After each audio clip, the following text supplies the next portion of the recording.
Welcome to the lesson activities for lesson 32, college algebra. We're going to look at a model for the spread of the flu. It's modeled by the function f of t equals 30,000 over 1 plus 20e to the negative 1.5t. So how many people became ill with the flu when the epidemic began? So the beginning of the epidemic is time t equals 0. So we just have to plug a 0 in for t to mark the beginning of the epidemic. And so we have 30,000 over 1 plus 20e. Negative 1.5 times 0 is 0. And anything to the 0 is 1. So this is 30,000 over 20 times 1 is 20 plus 1 is 21. 30,000 over 21. Let's see.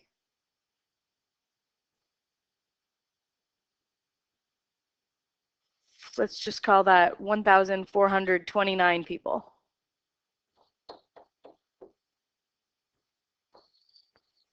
And if you look at the graph that has been provided for us, you can see that the y-intercept does look like it's about at 1,429.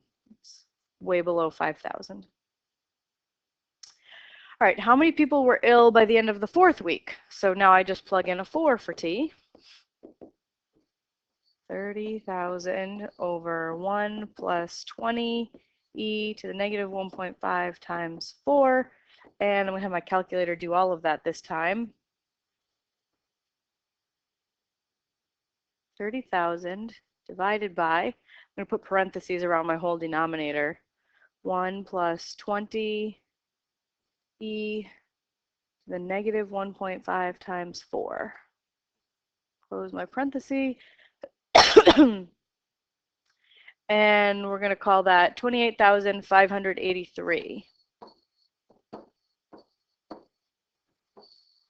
So let's see if that agrees with the graph. So I'm going to find 4 along my t-axis. Here's 4, and draw a line up to the graph. Yeah, looks like almost 30,000. So 28,000 makes sense. What is the limiting size of f of t, the population that becomes ill? So I want to know, as t goes to infinity, f of t, the size of the ill population, goes to, now I could look at my formula, right? And I could put in bigger and bigger values of t. But e to a negative value, e to a negative exponent is exponential decay, which looks like that, right? So as t gets really, really big, exponential decay gets really, really small. So that, my denominator, this piece, is going to approach 0. And then 0 plus 1 is 1. 30,000 over 1 is 30,000. So it approaches 30,000. It may have been easier to answer this question just by looking at the graph and saying, okay, as t goes to infinity, as I move to the right, the graph does seem to be leveling off at 30,000.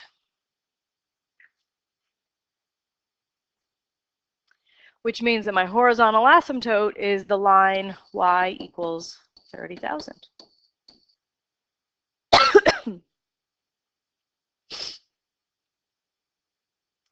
All right, we've got a big table here dealing with exponential growth for various countries.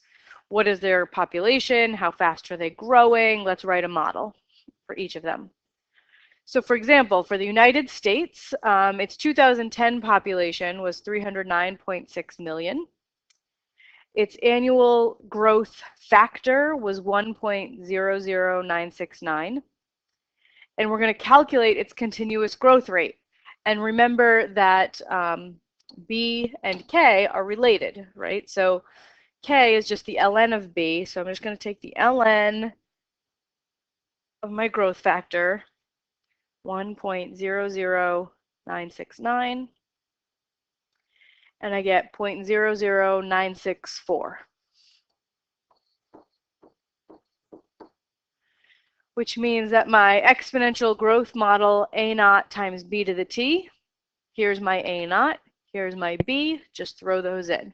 309.6 times 1.00969 to the T. In my exponential growth model, an alternate form using the e to the kt formula would be f of t equals 309.6. We still have the same initial value. And then we have e to the k, which I just calculated is 0.00964 t. All right, let's look at Germany. So the 2010 population in Germany was 81.6 million. Its continuous growth rate is negative, which means that that population is actually shrinking. And so its growth factor, which I'm about to calculate, should be smaller than 1. And the growth factor B is equal to e to the k, and I know k. So I'm just going to put that in my calculator. So I just have to do e to the negative 0.00200, and I get 0.998. Smaller than 1 because that population is shrinking. And now I'll write my two growth models. So I have f of t, excuse me, 81.6 times 0.998 to the t, or 81.6 e to the negative 0.002 t. So I made these two models equal to each other because they are equivalent. They are the exact same thing.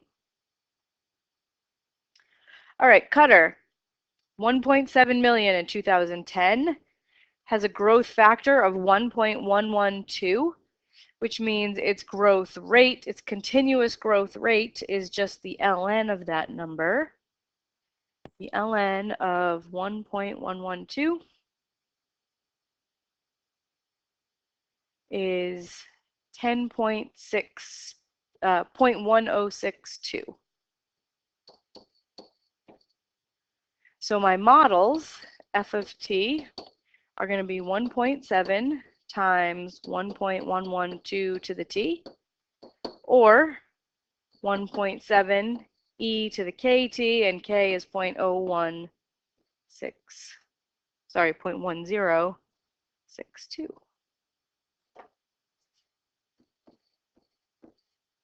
T.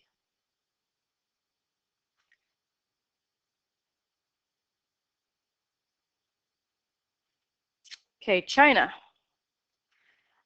In 2010, their population was 1,338.1 million, which means 1,338,100,000 people. So its continuous growth rate is 0.00499, positive, which means that population is growing. And if I want the growth factor, I just do e to the k. So I'm going to do e to the 0.00499. I have 1.005. So my models, I have one of them written here. And my other one is the initial population, 1338.1, times the growth factor, 1.005 to the t. And the other one is same initial value, e to the kt. All right, Guatemala, it's got a k value, continuous growth rate of 0.02469. That's positive, which means we have growth. If I want the growth factor, I do e to the k, e to the 0.02469, and I get 1.025. So my two models are going to be f of t is 14.4 times the growth factor, 1.025, to the t, or an equivalent model would be 14.4, same initial value, but then e to the kt, 0.02469 t. All right, last country we're going to analyze here is Liberia. 4.1 million people in 2010, growth factor of 1.035. So if I want to find its continuous growth rate, I take the ln of the growth factor, the ln of 1.035 is 0.0344. So my two models, equivalent models, are going to be 4.1 times the growth factor, 1.035 to the t, or equivalently 4.1 e to the kt, and k I just calculated was 0.0344 t. All right, so I now have like all this information about initial population and growth rates, and so I want to try to match each of these countries to its graph. So let's see, this one has by far the largest initial population, and so that one has to be China, right? The largest initial population. So this graph here is China. And I think I'm going to sort of color code these, make it easier to keep track. All right, the next largest initial population is the United States, 309.6. So that's going to be this graph right here. Color code green, label it US. All right, let's see. It looks like there's one more whose initial value we can maybe count on as being significantly different than all the rest, right? A lot of them are clustered down here around 0, but this one I think is the next highest. So our next highest initial population after the US is Germany, 81.6. And you can also identify Germany by the fact that this graph is ever so slightly decreasing. Right? This line is going down a little bit, and that is different than every other graph that is has population growth. All right, so now I have 3 more that I need to identify. One is growing super fast, right? So I'm just going to color code it, and then we'll figure out which country it is after I draw it. Right, so this purple country is growing super fast. It is getting big much quicker than the other ones. So which one of these has the fastest growth rate after we already did the United States and Germany and China. So if I look at my growth factors for Qatar, Guatemala, and Liberia, Qatar has the largest growth factor, 1.112, which is like 11.2% or 10% growth. That is definitely the largest growth factor, so that one's going to be Qatar.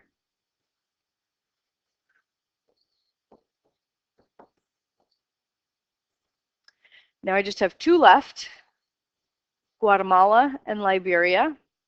I can't tell, the scale on this graph doesn't let me compare their initial values, but one is growing faster than the other. See, I'm out of colors here. I'll do yellow. This one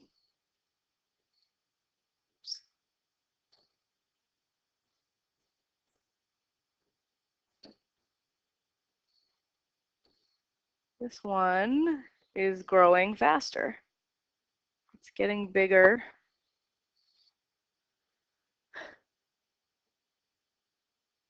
It gets bigger faster than the other one. So that of Liberia and Guatemala, which one has a larger growth rate? That would be Liberia.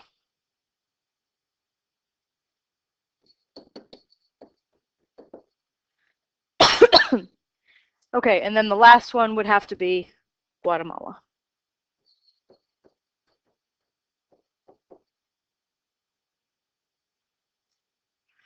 All right, so using our graph, we want to estimate the year when the population of Qatar will equal the population of China.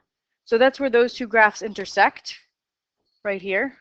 Qatar and China have the same population of, I don't know, somewhere around 1,900 million people.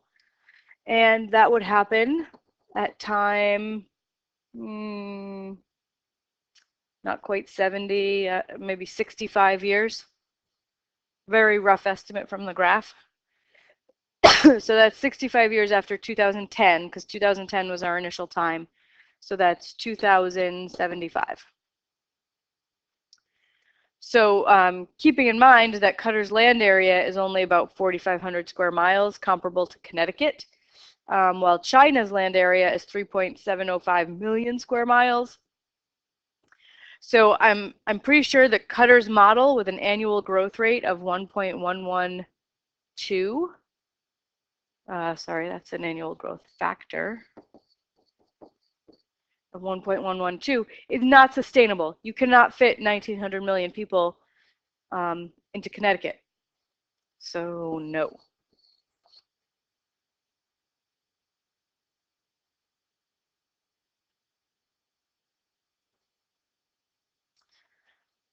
All right, the growth model, A equals 107.4 e to the 0.012 t, describes Mexico's population in millions t years after 2006. What is Mexico's growth rate? Well, that comes from K, that's its continuous growth rate, but we just have to change it to a percentage. So move the decimal 2 to the right, 1.2%. How long will it take Mexico to double its population? So to go from 107.4 to double that, that would be 214.8. And they asked how long, which means I'm going to be solving for t, time, and I just need to solve this equation. So I'm going to divide both sides by 107.4.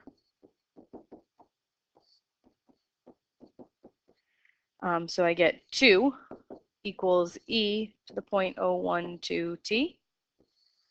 Take the ln of both sides, right? Because the ln of e to some stuff is just the stuff. Bring the exponent down in front, and then the ln of e is 1. Divide both sides by 0.012. So we get t is approximately the ln of 2 divided by 0.012, which is 57.8 years.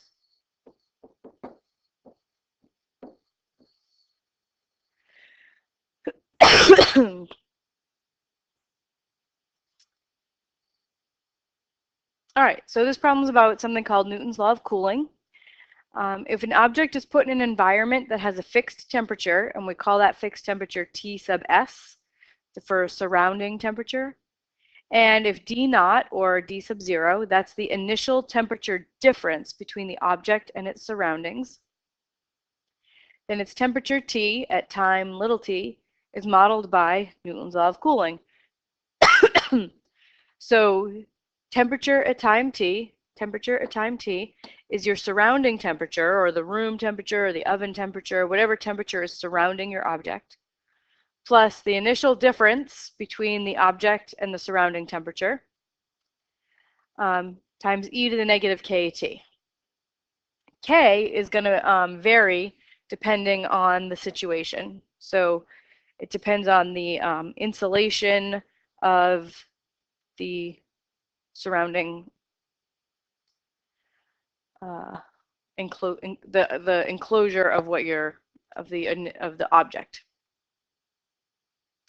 So let's suppose a pot of coffee with temperature 100 degrees is set down in a room that has a temperature of 20 degrees. The coffee cools to 60 degrees after 1 hour. We want to find the value of K. Now, K depends on what the container holding the coffee is like. If it is insulated, is it covered? So K is a number that tells us about the insulation of the container. So I'm going to use the 60 degrees after 1 hour to find K. So I'm going to start by plugging in all the stuff I know here. So I have T of T equals T sub S, that's the surrounding temperature, that's the room temperature of 20 degrees, plus the initial temperature difference. So the coffee pot was 100 degrees, the room is 20 degrees, my initial temperature difference is 80 degrees. E to the negative K T. Now to find K, I'm going to use this last piece of information. 1 hour, the coffee cools to 60 degrees. So if I put in a 1 for T, I have 20 plus 80 e to the negative K times 1. That's supposed to give me a 60 degree temperature. And now I can just solve for K. So I'm going to subtract 20 from both sides. So I have 40 equals 80 e to the negative K. Divide both sides by 80. So I have 1/2 equals e to the negative K. Take the ln of both sides. And so K is going to be negative ln of 1/2.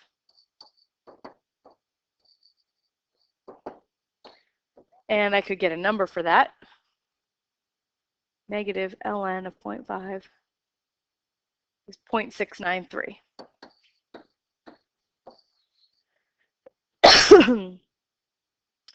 So now I know the K value for my formula. I can go back to my formula, copy it down, but put in the K value.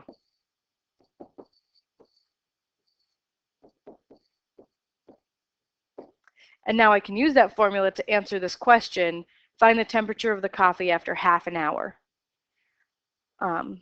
So I'm going to put in 0.5 for little t and get the temperature. T of 0.5 is 20 plus 80 e to the negative 0.693 times 0.5.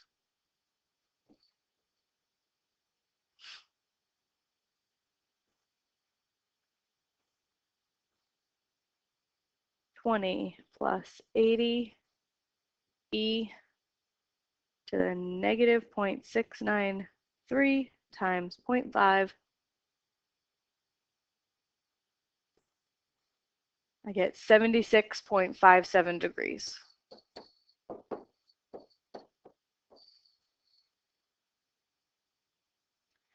How long does it take for the coffee to reach 50 degrees? So now they've given me a temperature and I'm supposed to solve for time. So I have 50 equals 20 plus 80 e to the negative 0.693 t, solving for time.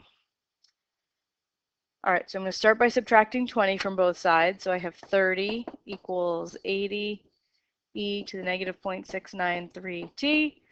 Divide both sides by 80, so I have 3/8 equals e to the negative 0.693 t. Take the ln of both sides. So the ln of 3/8 equals negative 0.693 t. The ln of e to some stuff is the stuff, because ln and e to something are inverses. And then just divide both sides by negative 0.693. So t is the ln of 3/8 over negative 0.693. And we'll get an approximation for this. ln of 3/8 divided by negative 0.693, 1.415 hours.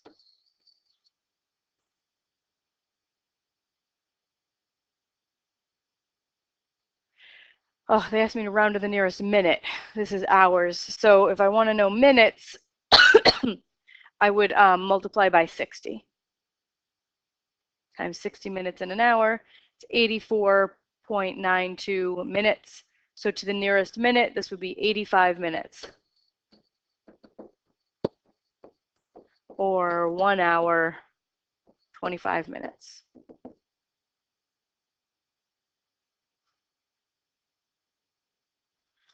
All right, last question. One more logistic growth model. So in a learning theory project, psychologists discovered that this formula is a model for describing the proportion of correct responses after T learning trials. So let's find the proportion of correct responses prior to learning trials taking place. So that's time 0, f of 0. We put in a 0 for t, so I get 0.8 over e to the 0 is 1, so that's 0.8 over 2, which is 0.4. So it's about 40%. So this is some tests that they're giving people before they teach them anything. They can get about 40%. Now they're going to teach them 10 lessons, have them do 10 learning trials, and we'll see what they score on the test after 10. So this is 0.8 over 1 plus e to the negative 0.2 times 10.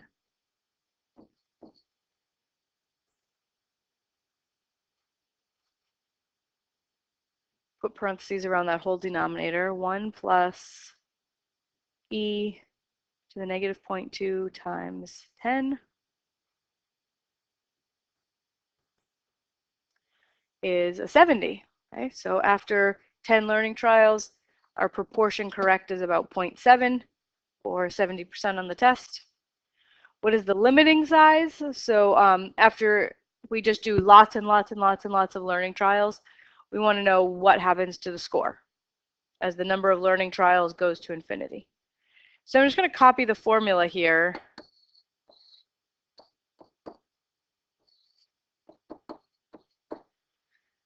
And we're going to think about what happens to the values as t gets really, really big.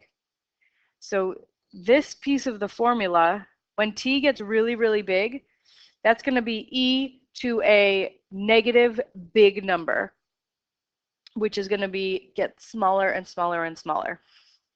So that goes to 0. And if you want to see that actually happening, so if I have e to the negative 0.2t, go to y equals and put that in. I have to use x here. And then I'm going to go to my table. And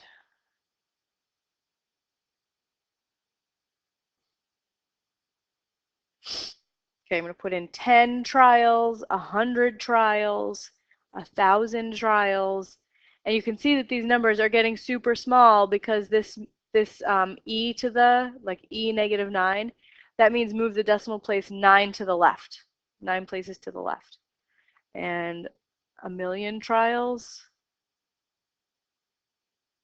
it's basically giving me 0, okay, because the calculator is rounding. So this approaches 0.8 over 1, which is 0.8.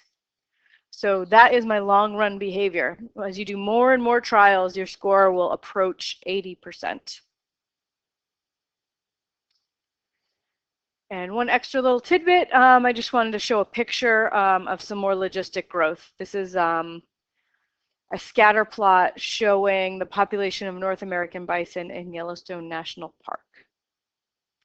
And I'm assuming this is supposed to be 2031. That doesn't make sense.